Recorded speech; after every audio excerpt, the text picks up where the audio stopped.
সত্যি সত্যি আমাকে দেখার জন্য চলে আসছো? আমি কিন্তু কথা বলে সে কথা রাখি না, ভুলে মা বলে ফেলাম। পরে মাকে দেখিনি তো, তাই আপনাকে দেখে মনে হলো আমার মা যে আপনার মধ্যে ছিল। তুমি মা বলে দেখো, কিছু মনে করবো না। তুই করে বল, আমি যদি মনে থাকতো আমাকে তুই করে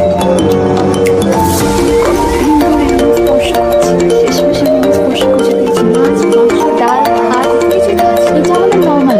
তোমার 3 দিনের বাজার খরচ একদম সেকেন্ড মানুষ সামনে সব কি ধরনের কথা। আমি তো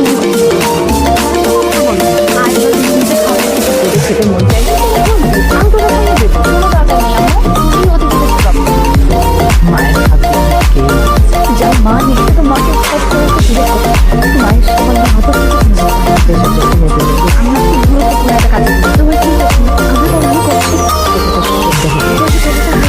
আমি করছি প্রেশার ওষুধ খেয়েছো? ওষুধ আছে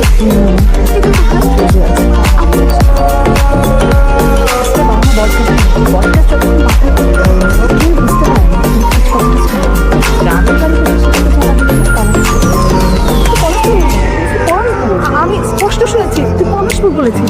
তুই পলাশপুরের নাম শুনে এখানে চমকে গেলে কেন? তুমি কি কখনো পলাশপুর গিয়েছো? তোমার কি সেখানে কোনো স্মৃতি আছে? আমার কোনো স্মৃতি নেই। আমি পলাশপুর চিনি না, আমার কোনো স্মৃতি নেই।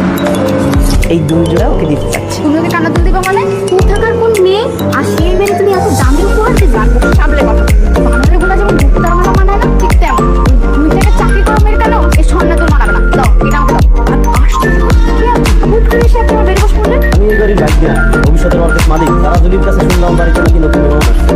সরি, তাই আপনি আমার বেডরুম থেকে আপনি হুট করে একটা অপরিচিত মেয়ের রুমে এসে বসে পড়ছেন, তাও তার বেডে তাকে জিজ্ঞেস না করে। আপনার মতো একটা বিয়ার লোকের সাথে কথা বলতে আপনি কিভাবে ভাবেন এটা? আপনি যদি এখন বের না, আমি কিন্তু মাকে ডাকবো।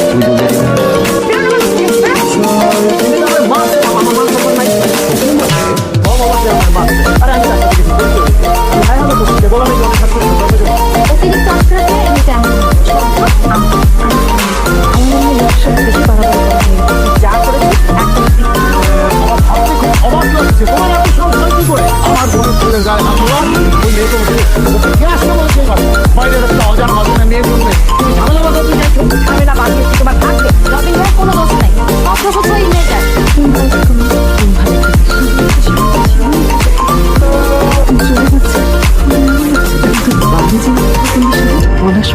পলাশপুরে আমার কোন স্মৃতি আছে কিনা?